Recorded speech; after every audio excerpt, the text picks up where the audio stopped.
السماء جلالا فأزيد أسراب الغيوم جمالا. الرحمن الرحيم. الحمد لله والصلاة والسلام على رسول الله وعلى آله وأصحابه أجمعين.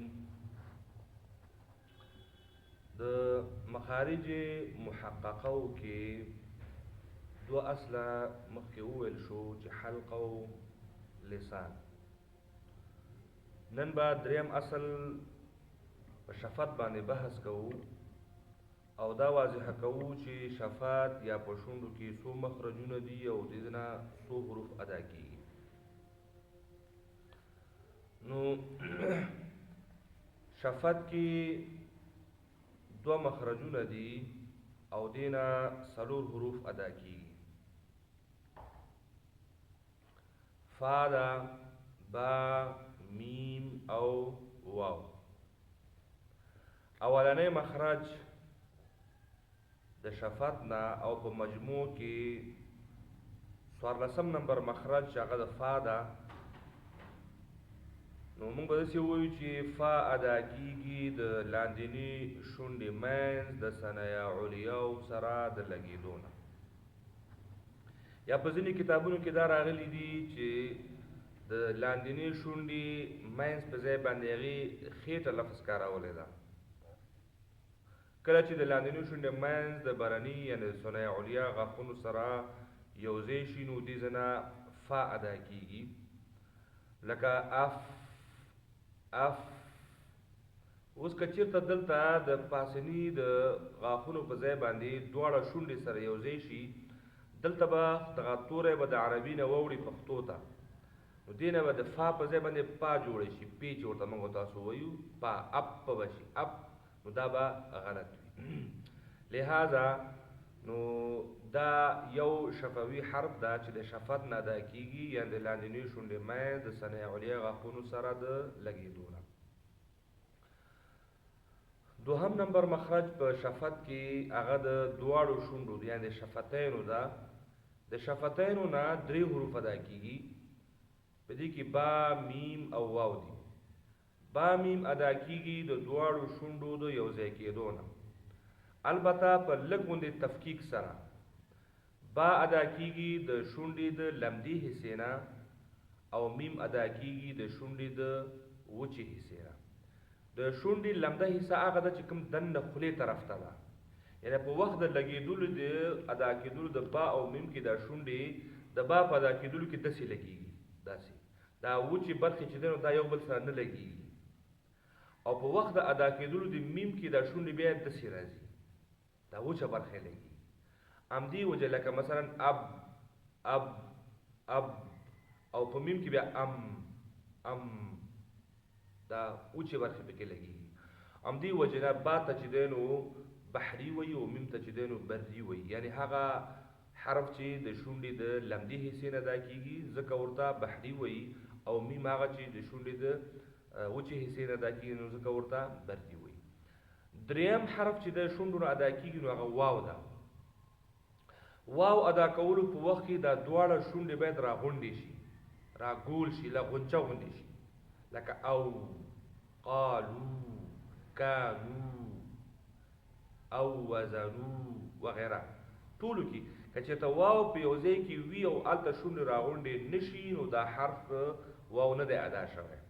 او په قرآن مجید کې د شونډې را د غونډولو دپاره صرف 2 مقامونه دي، یو واو حرف ده او بل هغه حرف چې هغه پیش ولري. نو چې کوم حرف پیش ولري هلته هم شونډې راغونډېږي او په خپله واو باندې هم شونډې راغونډېږي.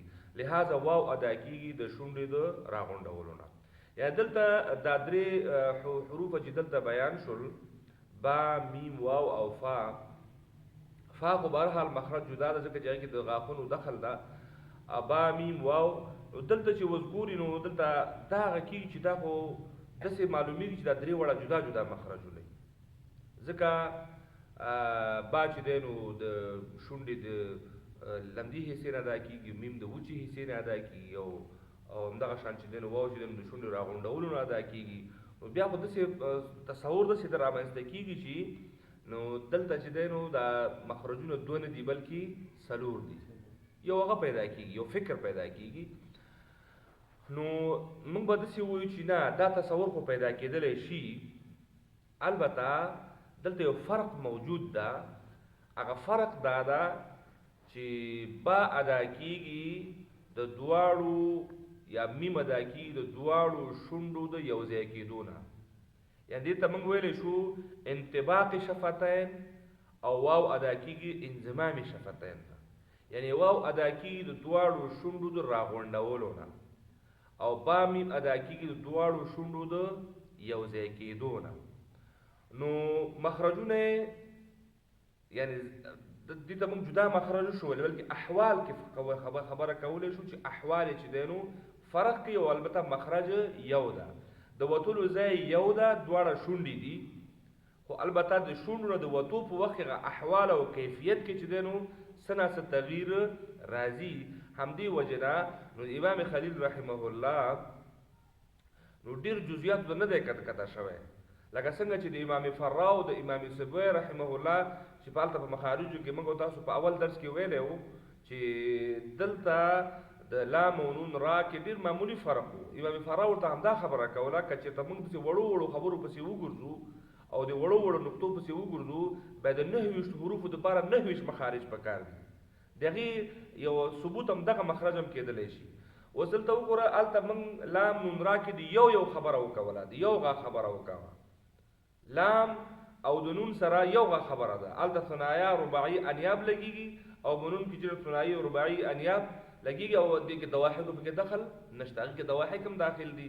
او بیا را ورسره چې د ژبې شام ورسره لګېږي د چپ طرف ده، لکه مثلا دا چې کله هغه لګېږي نو اوړي افته د هغه دخل هم پکې موجوده ده، د ژبې شا پکې هم دخیله ده. نو دغه وړو وړو خبرې چې امام فرا ورته چې نه دا درې واړه یو مخرج نه دا کېدونکي حروف دي. اوس که د امام فرا هم دغه خبره کوله که تاسو دا یو مخرج نه منئ نو بیا د سره وسه کوئ. دلته اوس تقریبا که دا دې ته سړی فکر وکړي نو دلته هغه ځای نه هم ډېر هغه وضاحت سره دا فرق دلته معلومیږي چې میم بری ده او با چې دی نو بحري ده او واو چې دی نو انضمام شفتین نه ادا کېږي. نو فرق یې همدا ده چې واو به ادا کېږي د انضمام شفتینو نه، با او میم به ادا کېږي د انطباق شفتین نه، دواړه شونډو د یو ځای کېدو نه. همدې وجې نه چې دی نو بیا او با به چې دی نو د شونډې د لمدې حصې نه ادا کېږي چې بحري ورته ویلی کېږي، او میم به د وچې حصې نه ادا کېږي چې ورته بري ویلی کېږي. نو دلته همدا شبه وی را پیدا کېدل او دې شبې جواب همدا ده چې نه بلکې مخرج یو ده، البته حالات او کیفیات سره څه کوي فرق کوي. نو دا د نزدېکت د وجې نه چې ډېر سره نږدېوالی دي نو علماو دوی یو مخرج بللی دي بلکې جدا مخرجونه یې نه دي ورته انتخاب کړي. دا د شفتینو مخرجونه وو. یو بله قانون د ذکر شوی دی هغه وایي چې حروف بوف یعنی د با واو او فا په باره کې یو څو ضروري تنبیهات یعنی یادګیرنه یادونه. یا کله کله موږ تاسو هم د کتاب یو قانون چې کته یو څه ولیکي اخر کې یو خبره نوٹ په شکل باندې ولیکي نوٹ، یا دا دغه موضوع پورې اړونده بحث ده. د دغه حروفو باره کې نو کتاب لیکي چې په دغه عنوان لاندې به کم مسایلو ته اشاره کیږي، کم مسایل به په دې ضمن کې څه کېږي تشریح کېږي. د بوف په باره کې ضرور تنبیحاتو د عنوان لاندې به کم مسایل پکې څه کېږي ذکر کېږي. دلته یو څو غلطیو ته اشاره شوې ده چې ځینې خلک د دغو حروفو په ادا کولو کې دغه غلطیانې کوي. نو چې کله دغه غلطیانې کوي نو مخکې نه مخکې ورته کتاب دې ته اشاره کړې ده چې باید د دغو غلطیو نه څه وشي ځان وساتل شي. اوله خبره د با باره کې ده. دی وایي چې ځینې خلک د با د ادا کولو په وخت کې موږ خو مخکې وویل چې با د کوم ځای نه ادا کېږي د شونډې د لمدې حصې. نو دلته اوس وایي چې ځینې خلک د با د ادا کول په وخت کې شونډه د لمدې حصې په ځای باندې وچې حصې ته را داخلوي او حتی په شونډه باندې لږ زور کې دا شونډه د غاښونو لاندې څه کوي پچقوي. نو دلته کله کله بیا با چې دی نو د داسې آواز ورکړي لکه د فارسي هغه پې غوندې آواز پکې ورګډ شي. لکه موږ وایو چې اب هغه وایي اب، دغسې یو حالات پکې را بانته شي چې مثلا هغه لاندینۍ شونډه مکمل د غاښونو لاندې څنګه شي پچق شي. نو دلته د با هغه کیفیت چې دی نو هغه څه کېږي خرابېږي. دا یو غلطي ده او څوک مثلا د با په ادا کولو کې دغه حرکت انجاموي نو هغه باید په دې خبره باندې پوه شي چې زه څه کومه غلطي کوم او دغه غلطي باید ونه کړي. با باید د خپل مخرج ادا شي او د شونډې د مغه لمدي حصې نه باید ادا شي په خپل ځای باندې ادا شي. دوهمه موضوع چې دی دغه عنوان بیانېږي هغه د فا په اړوند باندې ده. دی وایي چې د فا په ادا کولو کې د لاندني شونډه چې دی نو کله کله د ثنایه مشرفه څوکو سره په نرمۍ سره ولګول شي. دا یې مخرج ده ثنایه مشرفه دلته ذکر شوی ده. ثنایه مشرفه یعنی ثنایه علیا، مشرفه په معنا د علیا سره یعنی پورتنۍ ثنایه. دلته وایي چې د فا په ادا کولو کې قانون دا ده چې د لاندني شونډې د منځ برنۍ ثنایه سره علیا یا مشرفه سره په نرمۍ سره ولګول شي لکه اف نرم لګیږي، هیڅ زور نه غواړي. او ځینې خلک دلته داسې یو غلطي کوي چې دلته دا لګولو په وخت دومره بې ځایه زور اخلي چې حتی دا غومبري نه دي دا اننګي دا راوپړسي ګاو داسې یو اواز پکې راختیار کېږي او یا د دغه پړسولو په ځای باندې نو دلته دومره هغه وشي چې دلته یو پرشار غوندې پرشار غوندې پکې راځي. نو دا د څه شي وجه کېږي د بې ځایه د زور وجې نه. او حال دا چې په دې حرف کې زور لګول نشته. دا یو حروف د حروف الجملې نو په صفاتو کې به راشي چې دې کې همس ده او دې کې رخوت ده او په کوم حروف کې چې همس او رخوت دواړه موجود وي هغه حرف نشي کېدلی چې هغه د دومره زوره کې پکې ووایي چې ته هغې یاد د زور د وجې نه ستا په اننګیو کې پړسوب را پیدا شي یا په خوله کې دومره پرشار را پیدا شي لکه یو شی باندې ته پرشېږي که نه. دا هم غلط دی او دغه شان هغه چې د نو کول نه دي پکار.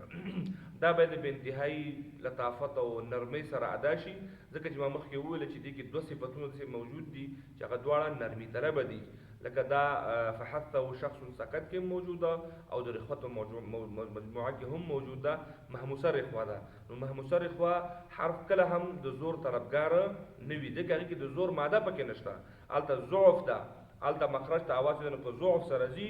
نو چې کله ضعف سره ځي نو ته هلته بې ځایه زورکه وهې هم به د اننګي را پړسېږي هم به د خوله کې یو پرشار را پیدا کېږي چې دا دواړه کیفیتونه چې دي نو دا غلط دي. دریم حرف چې دلته ده نو هغه د واو ده. د واو په ادا کولو کې د دې خبرې لحاظ ساتل پکار دی چې دا باید د انضمام شفتین نه څنګه شي ادا شي. انضمام شفتین یعنی د شونډو د ګولوالي نه. نو خلک کله کله لاندنۍ شونډه د انضمام شفتین په ځای باندې لاندنۍ شونډه چې دی نو د ثنیه علیا د غاښونو لاندې کلکه کړي یعنی خولې طرف ته دننه نشي. لکه موږ وایو چې